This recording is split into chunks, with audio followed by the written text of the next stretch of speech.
پسر وقتی میره سربازی یا سیگاری میشه یا سیگاری نمیشه. لا خشتک ما اینجوری میکردن.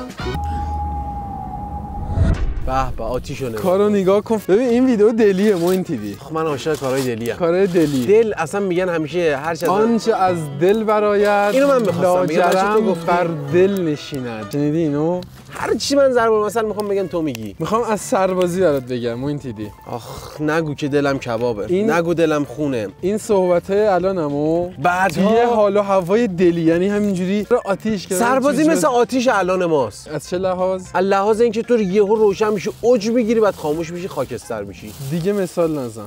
مرسی. واقعا. ببین میخوام برات چند تا خاطره بگم. خب که زدم زیر گوش فرمانده و فلان و گفتاره. دروغ گفتی.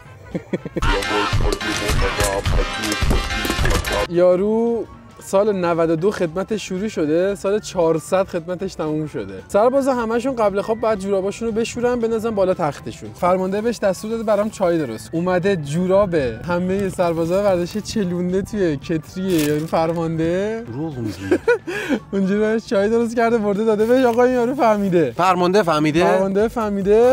سال 400 خلاصه از خدمت تموم میشه، بنده خدا خدمتش تمام میشه. آها پیاز و بینندگان عزیز، قبل از اینکه ما بخوایم مراحل کارمون رو شروع کنیم، پیازو روی نایلون تیر مرداد شهریور برج 5 کی دقیقاً وسط موقعی که اخبار اعلام میکرد گرمترین تابستون قرن، یووی به بالاترین حد خودش رسیده، هرگز از خونه هاتون بیرون نرید. اون تایم من آموزشی بودم، زیر آفتاب داشتم برنز میکردم برای خدا. همون موقعی که اخبار داشت میگفت آقا جون مادرتون بیرون نرید، تو رو خدا سرطان پوست میاره. فرمانده میگفتیم چی میگفت؟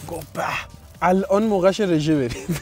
عجب آدم. خب نگرمون میداشت زیر آفتاب. خب که دقیقاً همون موقع ویتامین دی بدنمون زیاد شه. پسر وقتی میره سربازی یا سیگاری میشه یا سیگاری نمیشه. آقا از بخت خب ما دودی بودیم. تو دودی بودی؟ آره من دودی بودم. بهداشت حرف اولو میزنه. آجی تو نگو دیگه اینا رو نگیر، اینجا رو نگیر. اینو گذاشته جلوش معلومه نمیشه. آقا اینو بذار کنار. جا من که نمیگم، ولی اگر دوست داشتید ویدیو رو ببینید. آموزشی رو هم 8 هفته است. 2 ماه. هفته اول خب آدم اصلا ترس داره. مدرسه میره هفته اول این برو نگاه می‌کنی، آدم ترس داره، میگه آقا من با خودم مثلا دودمود نبرم، نمیدونم اون 2 تا پیکنیک و لاپام که بخوام چیزی ببرم. تازه رفته بودم اونجا، نمیدونستم اوضاع چجوریه. 3 روزم ما رو اونجا نگه داشتن. اولین کاری که کردم، مثلا یادم اولین مرخصی که به ما دادن، ما فکر می‌کردیم که ما برمیگردیم خونه. خب یعنی ما رو میفرستن، ما فکر می‌کردیم آقا مثلا لباسا رو میدن، میگن برید مثلا اندازه خودتون کنید و از این جور داستانا. بعد اصلا ما رو میفرستن خونه. ولی این کارو نکردن. ما رو نگه داشتن. بعد از 3 روز اولین چیزی که من اصلا یادم اومدیم اونجا بیرون، یه دونه دکه دم اون پادگان بود.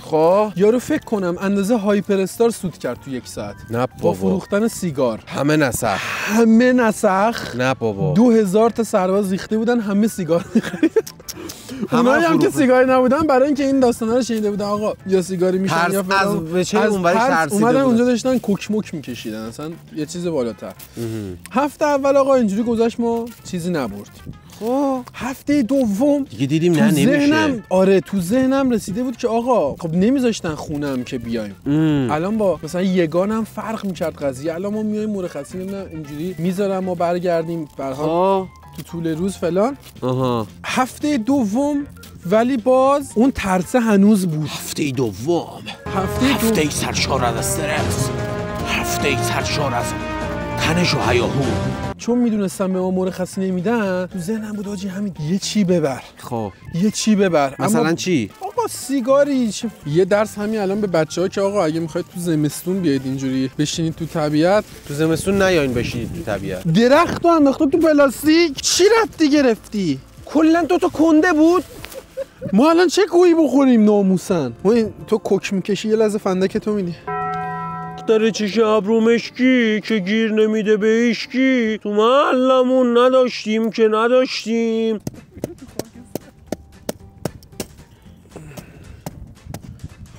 تنور شد موین. حالا میتونیم فقط جوجه رو گرم کنیم.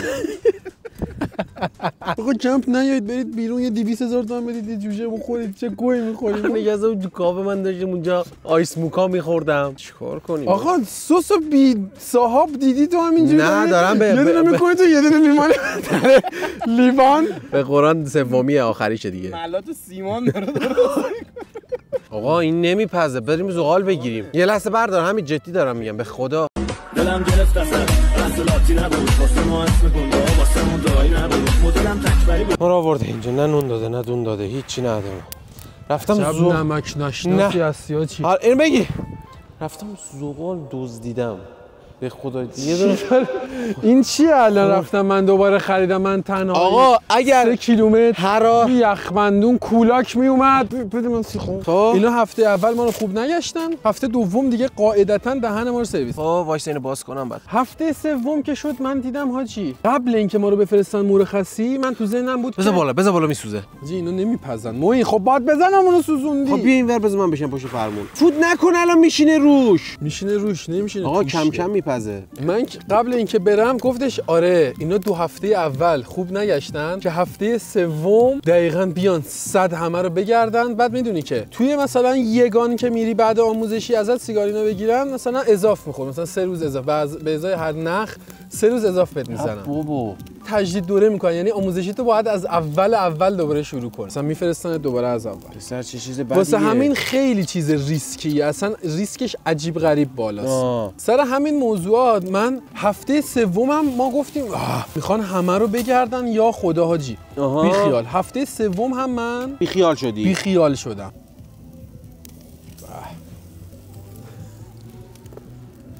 کسترس دیگه نتونستم نگم. هفته 4 رو من گفتم حاجی من باید دیگه 100% ببرم، اصلا نمیشه که نبرم، ولی باید به یه فکر بکر ببرم. تو دژبانی ما رو میگردن نمیدونم بکنم تو شورت، چون میدونین که دست میکردن لا خشتک ما اینجوری میکردن. دروغ میگی؟ یعنی واسه همه رو میمالیدن؟ واسه هم، یعنی همه صبح بعد اینکه از دژبانی رد میشد خایمال خیلی سنگین اونجا داشتی. اصلا اسم دوم دژبانی خایمال. نه بابا چیکار کنم چیکار نکنم، یه فکر بکر زد به سرم. گفتم که بذارم لای ساندویچ رد کنم از دژبانی که فکر کنن ساندویچه من اونو ببرم. باریکلا، ولی ذهن قشنگی داشتی ها. والتر وایت. این به هر کسی نمیرسید. ساندویچ اولی که درست کردم بندری بود مونتی. بندری رو تا دسته پر ملات درست کردم.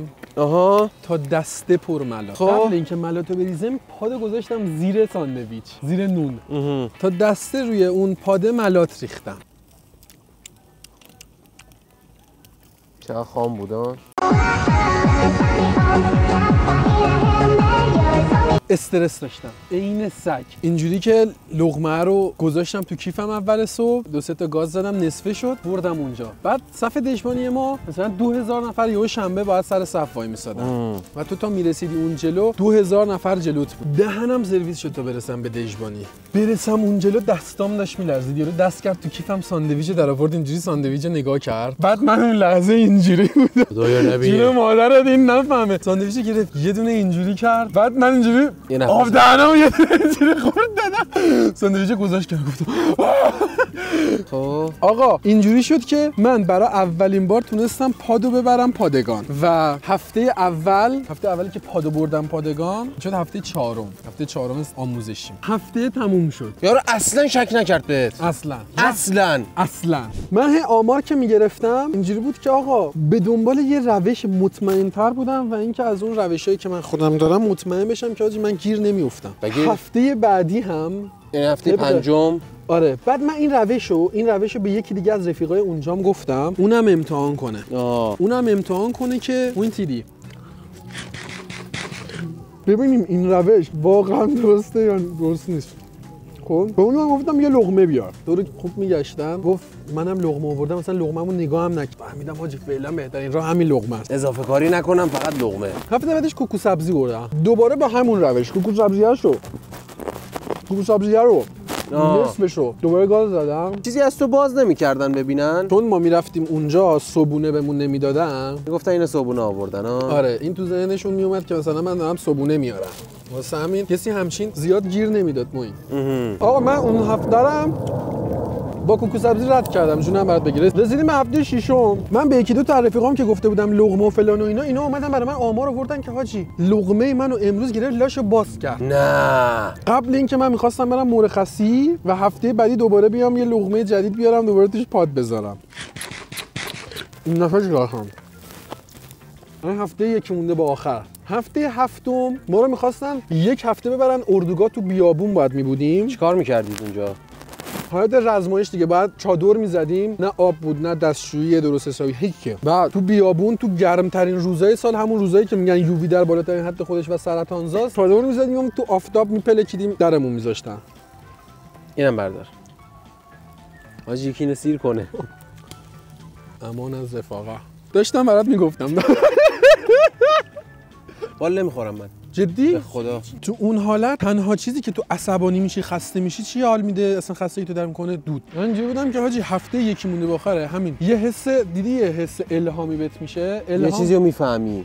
بهم الهام شد که همین نبر هفته یکی مونده با آخر. دهنت سرویس شده تو اوج گرما. من هفته یکی مونده با آخر از ترس اینکه آقا اینا لقمه ها هم دارن میگردن فلان و اینا، دیگه نبردم بهم الهام شده بود نکن فلان میشه. آقا ما رفتیم صبحش دم دژبانی رد شدیم، نه اصلا هیچ کی با من کار نداشت. ای توف تو قبر دمید کاش می آوردی. تو کل هفته که به من مرخصی نداده بودن شب این معتادا رو تخت داشتم اینجوری چنگ میزدم، دلم میخواست. یه رفیقم بود با خودش رد کرده بود آورده بود، بعد هر هفته می آورد. گفتم شاید روش‌های من روش‌های درستی نیست. رفتم بهش گفتم فلانی تو چه جوری داری رد می‌کنی میاری؟ میگم تو کونه. من جدی بگو یعنی چی میکنم؟ آقا من نسخم واقعا. میکنم تو کونه میارم یعنی چی؟ چرا میخندی؟ گل محمدی میکنم تو کونه. با مزه بود دیگه، بس دیگه. من الان نسخم میگم بگو چه جوری میاری؟ گفت میکنم تو کونه میارم. چرا باور نمیکنی؟ واقعا یه لحظه به غرور و مردانگی ما همه چیز داشتم.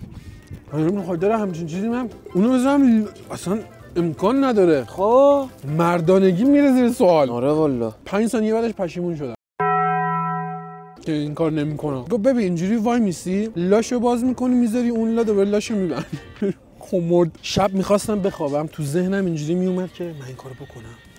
بابا زشته یعنی چی؟ من نباید این کارو بکنم، من نباید مردونگی خدا رو ببرم زیر سوال. نه امکان پذیر نیست. نه این حقیقت نداره. همش با خودم کلنجار میرفتم، همش با خودم صحبت میکردم، با خدای خودم. آها این کار من بکنم. خدا بزن تو این کمرت با این کارات.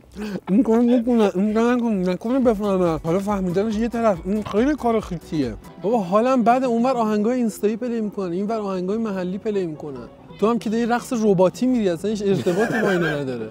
اون چه غمگینی گذاشته. آره حاجی اون داره رگمگش لا درختا میزنه. چیکار میکنید بابا؟ آقا من ترسیدم از اینکه عفت و آبروی من بره. رفتم خونه با خودم کلنجار میرفتم. هی فکر آقا این کارو بکنم. آره یه چیزی برداشتم اینجوری، مثلا یه تیکه سنگی که مثلا اندازه اون پاد است، اینجوری گذاشتم امتحان کردم، رفتم رو صندلی، رفتم بالا مبل ببینم جهش کنم. دروغ میگی؟ به قرآن. واقعا داشتی اینا رو تست می‌کردی؟ داشتم تست می‌کردم ببینم راه برم، اگه لازم بشه یه پله‌ای برم بالا. گفتم مثلا بچرخم، جهش کنم، بجهم، از پله بالا برم اینا. میشه؟ ممکنه بیفته. احتمالش هست ممکنه بیفته یا ممکنه نیفته. حالا افتاد یا نیفتاد؟ داشتم اینا رو تست می‌کردم. من دیدم اصلا نمیافتاد. دیدم نمیافته. ولی بعد اینکه با خودم داشتم کلنجار میرفتم گفتم آجی من نمیتونم، بی خیال بابا، در آوردم انداختم اون، گفتم بابا بی خیال نمیشه. ولی اون نسخیه داشت بهم فشار می آورد. ولی روحم قبول نمیکرد که بخوام اون کارو بکنم. اون اردوگاه گذشت. ما رسیدیم به هفته 8. اینو لا پرانتز بگم که ما خیلی بد شانس و بدبختیم و آموزشی هم مثلا 53 روزه اینا تمام شده و آموزشی ما شد 61 2 3 روز. طول کشید خوردیم به رژه 31 شهریور، همه نیروهای مسلح من تو تلویزیون. تو بودی؟ من تو تلویزیون نشون دادم نچ. چیکار می‌کردی تو تلویزیون؟ چقدر بچه اینو بری پیدا کنید، کلیپش کنید. اگه خواست از مرز خارج بشه به همه کشور ارسال کنید. اگه منو پیدا کردید بیاد 5 میلیون بچه به غیر اونایی که میدونن تو استریم نشون دادم. نشون دادی؟ اونایی که ندیدن، آره از اونایی که دیدن برن بگیرن. بچه رایج مملکت من بهشون جایزه بدم. ایول. خب داشتم میگفتم اون هفته گذشت من نسخی پس میدادم چنگ میزدم، اینجوری تخت رو چنگ میزدم، گلوم انگار داشت خفه میشد. حاجی فکر کنم یه نفر افتاده دارن مراسم ختمشو میگیرن. اوتلاست حاجی اون بر من تصمیم گرفتم که اونو بذارم زیر مردانگیم، نه اینکه بکنم توی مردانگیم. آفرین. خواستی یه خورده خلاقانه تر باشی. آره. اسکی نری از روش. صبح شده بود، من باید ساعت مثلا 3:30 اینا راه میافتادم. ساعت 3 صبح پا شده بودم نشستم رو صندلی، شلوارمو تا اینجا کشیدم پایین. لحظه آخر دیگه به این نتیجه رسیدی آقا پادو کشیدم لای سلفون، دم و دستگاه رو اینجوری دادم بالا، گذاشتمش زیر دم و دستگاه. یه سوال، من ببخشید این سوالو پرسیدم، اون باز میفته چسب. گوش کن گذاشتمش زیر دم و دستگاه، چسبو برداشتم، اینو گذاشته بودم اون زیر، اینجوری گرفتم شروع کردم اشکال نری. چرا؟ کاری بودی کردی تو؟ آقا نزن این حرفا. کارت بگیر. خفه شو. این بود. وای آقا یک کام بگیر. من تازه یه بار خودم اینو تمیزش کردم. ورد خوندم. راحت و فضای خوب خونه، فضای چیل و ایلومیناتی. من اونو که اونجا پیچیدم دیگه شروع کردم شلوار ملوار و اینا رو پوشیدم، لباسا رو پوشیدم، رفتم نشستم تو ماشین تا اونجایی که من برسم 1 ساعت راه و رانندگی. رفتم نشستم تو ماشین، این اینجا بود، بعد من اینجوری دست میزدم، حالا نیازی الان نشون بدی به ما. دست میزدم این سر جاشه، چی شد اینجوری نشستم، یه انگار یه قده انگار شده بودن 3 تا. رسیدم اونجا از ماشین پیاده شدم، دیدم از زیر اومده رو ای دل قافه. چرا اینجوری؟ چرا 2 تا رو بردم؟ چرا اینجوری شده؟ از 3 تای زیر تبدیل شد به 2 تای بالا. هم مسیر طولانی بوده، هم توی خونه به هر حال فضا باز ریلکس تره. من اومدم نشستم، یه ذره هوا سردتر بود، نه اینکه سرد باشه، 50 درجه بود نسبت دمای تو خونه. بعد دیدی که تو تابستون چیزه خیلی شلوول همه چی. رسیدم تو اون صفحه 2000 نفری، هی تو صفحه اینجوری می‌کردم، همه فکر می‌کردم مثلا خارش دارم، مرض بابا ایزگیریو بندازی پوستی چیزی. من هی اینجوری می‌کردم، هی تو صف یه قدم راه می‌رفتیم، هی خیلی هی اینجوری می‌دادمش پایین. خب تا رسیدم به دم دژبانی که رسیده بودم رسیدم دم اون یارویی که داشت میگشت، اینجوری میکردم، یه لحظه احساس کردم حاجی کل چسبا شده الان که بیافته، خدا شاهده. گفتم تو رو قرآن نیفت، همینجوری ثابت وایسادم، شروع کرد چیز میذاره گشتن. یه لحظه که چقدر دلم درد میکنه از اون من حاملم، بذار لگد من ببخش بیمارستانی برسونی، لگد میزنه. از اون یه تیکه رد شدم آقا. اون هفته من پادو پس بردی؟ بردم داخل. هفته 8 من با خودم چیکار میکنی خانم معجبی هست؟ وای دست زدم، شخصتم جون مادر نگو زرد ملعون. خدای من اینجا چیکار میکنم الان؟ برام آقا من اومدم مرخصی، هفته آخر بود دیگه، ترخیص میشد اصلا تموم میشد، آموزشی می اومدم تموم میشد. شبش رفتم حموم، حسابی با لیف خودمو شستم که اگر میخوام چیزی جاساس بکنم تمیز باشه. قشنگ حسابی لا چاک و ماک و خاک و راک و اینجور داستانا. رفتم پادو کشیدم لای سلفون، با تموم ناراحتیم پادو گذاشتم لای دوتا، اینجوری این کمد باز کردم گذاشتم در کمد بستم. نگم از اون قسمت که رفتم نشستم تو ماشین فشار می‌خورد، میخواست در رو باز کنم. واقعا میخواست بره بیرون؟ میخواست بره تو. اما میخواست بره تو؟ وای بعد با هیچی نبستیش؟ با چی ببندم؟ از افسار ببندم؟ نه دیگه میدوشی؟ نه در کموده با چسب من قایقه بابا. نه گوش کن من چی میگم. تو میتونستی اونی که بعد دیگه گذاشتی اونجا عین پوشک میتونستی خودتو با چسب پهن دست میزدن، با چسب پهن میکشیدی. کی میفهمی؟ نه اونجوری نمیشد آقا، دست میزنن. بعد از اینکه اون روش بردم دیدم نه با دست زدن هیچ جوره هیچکی هیچی نفهمید. خلاص متوجه نشدن اونم؟ نه اصلا. خلاص الان 7 ماه سربازم، پادمو تو یگان جدیدم با همون روش دارم. دوخ سرده، سردیت میکنه. نخندش میریزه رو صورتت الان. نه داره میره، داره آماده میشه که بریزه. کانتنت تولید کن جونو، فقط داری ها میکنی تو اینا کم کنی. دماغش کانتنت اجتماعی بودن هم همین الان تموم شد. دماغش تو ویدیو کانتنت شده. آره به خدا، یعنی اگه همین تهش اندازه کلش نیارزی. ما فقط اومدیم خوردیم ریدیم. آخه بدبختی اینه که ما هم مثل سگم میلرزی. اون چیزی به نظرم برای اینکه بچه‌ها بتونن بازم از ما ویدیو ببینن تو این جنگل خورده نشیم، ببریم خونه. بریم خونه. دمتون گرم.